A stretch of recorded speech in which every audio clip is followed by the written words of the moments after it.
कई दिनों से चल रही है क्या वोटर आईडी और आधार लिंक होने जा रहे हैं। Hello everyone, good evening to all. Welcome back again. फिन खेबसे रायजोफोर बयखौबो चेनेलाव बरायग्रोनानै लानाय जाबाय।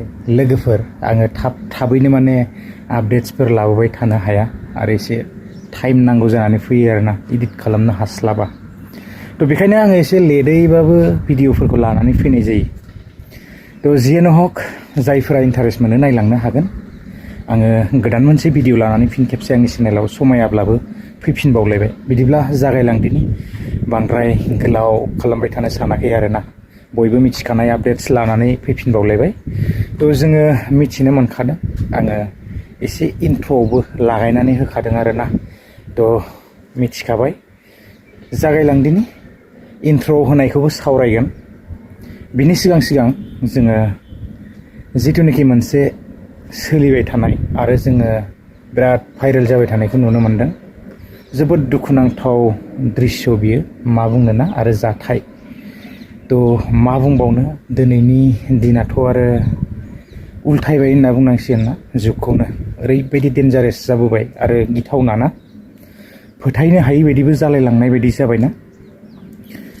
जोङो मिथिनो मोनो गोसथोलायोब्लाबो ना तो मोजां मोनलायोब्लाबो जोंहा जिमानबाबो लिमिटफोरा थानांगौ।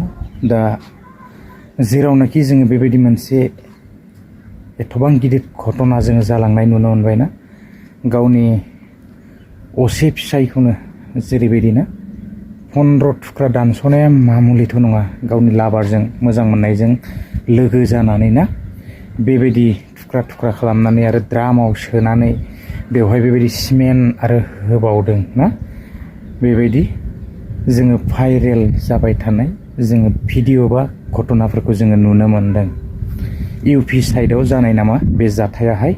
तो आङो बांद्राय बेबायदि सिंनि माबाखौ नायहैजोबाखै आरोना जाथायखौ नुनानै दुखु मोनदों।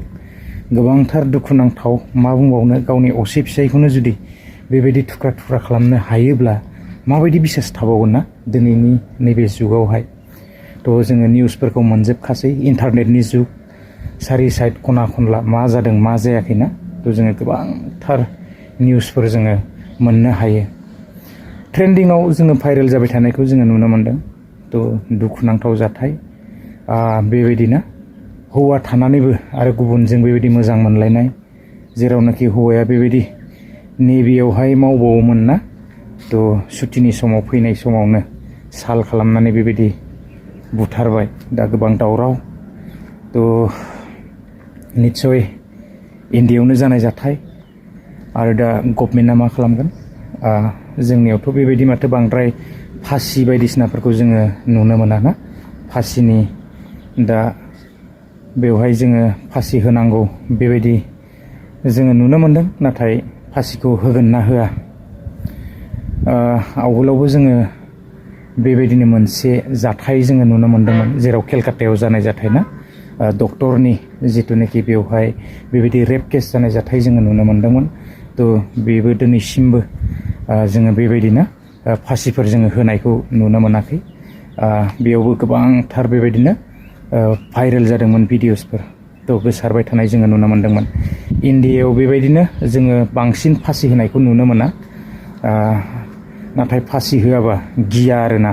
तो फासि होनानै फोजोबस्रांनो हायोबा एसे मोजां जायो। तो दुनियाव गोबां मानसि बांबाय खालि जोंनियाव बांसिन फैसानि मामलाल'सो सोलियो ना। तो मा बुंनो दुखुनांथाव जाथाय आङो बांद्राय बुंनो सानाखै। गोसथोलायनायनिबो जेबो माबा गैला ना गासिबो क्रस जालांजोब्बाय। गावनि फिसायखौ माने फोथायबावला बिसोरनि सिङाव मा जाथाय दं मा गैया। तो बेखौहाय जोङो बांद्राय बिजिरनोबो थांला। नाथाय जोङो नुनो मोनो जोबोद माने गिथाव बाथाव ना। तो मा बुंबावनो आरो फोथायनो हाला। आरो बेबायदि थुख्रा खालामनायनि उनावहाय जोङो हलि रंगलि खालामनायसो नुनो मोनबावदों। हलि गेलेनायसो ना बिसि आरो फिसाय गावनि लाबारखौ मोजां मोननायजों आसरित घटना ना। जोङो नुनो मोनगोन मा जायो ना। सरकाराहाय मा खालामो गभर्नमेन्टआ बेबायदि फासिनि अर्डार होगोन ना होआ ना। फासिनि थाखाय दा आपिल खालामदोंबाबो फासि होगोन ना होआ जोंनो समा खिन्थागोन। बिदिब्ला गुबुन मोनसे आपडेट्सआवहाय थांदिनि। गुबुन मोनसे आपडेट्सआ जाहैबाय जोंहा बेनो, जोङो मिथिनो मोनखादों आवगोलावबो जोंहा बेबायदिनो पान कार्ड आरो बेबायदिनो आधार कार्ड बायदिसिना बेबायदि लिंक खालामनायफोर जोंनाव फैबाय थाखादोंमोन आरो फैबायानो थाखायो। थिग बेबायदिनो दा गोदान मोनसे आरो आपडेट जोंहा फैलायबाय, भटार आइडिजों जोंहा आधार कार्डआ बेबायदि लिंक थानांगौ। लिंक थानांगौनि जाहोना जाहैबाय गोबांथार फरजि माने बेवहाय फ्रडफोर बेबायदिनो गोबां डुप्लिकेट भटार आइडि बायदिसिनाफोर थायो ना, बानायनानै लायो। दा आधारजों लिंक जायोब्लाथ' बेवहाय जोङो डुप्लिकेटआ थानो हानाय नङा। दा इलेक्सनफोर फैगोन बा फैनो थांगासिनो दङ इन्डियायावहायनो। बेबायदि जोङो भटार आइडिफोरखौहाय आधार कार्डजों लिंक खालामनांसिगौ आरोना, अब्लानो डुप्लिकेट ना अरिजिनाल गासिबो चेक जाजोबखायो बा मिथिजोबखायो। आधार कार्डआव लागायनाय लोगो लोगो खारग'खाला ना, गासिबो डाटाया थाजोबखायो आधार कार्डआवहाय। लोगोफोर, आङो गोलाव खालामला, जोङो बयबो बेबायदिनो आपडेट्सखौ खालामनानै लायोब्लानो जाबाय। आधारजोंहाय जोंहा भटार आइडिखौ लिंक खालामनांगौ आरोना, खालामनानै लायोब्लानो जाबाय। लोगोफोर, आङो बारा गोलाव खालामला, दिनै बेसेखिनि आपडेट्सखौनो लानानै फैदोंमोन।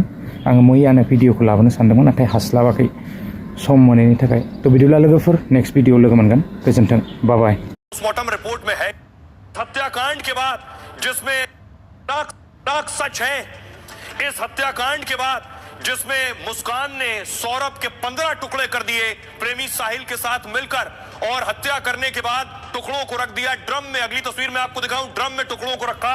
जब ड्रम को काटा गया, टुकड़ों को निकाला गया, तो डॉक्टरों ने पोस्टमार्टम किया। लेकिन सोचिए जरा, पति के 15 टुकड़े करने के बाद मुस्कान होली मना रही थी। तस्वीर देखिए जरा, मुस्कान प्रेमी साहिल के साथ होली मना रही थी। हत्या करने के बाद ये होली मनाने की तस्वीर है।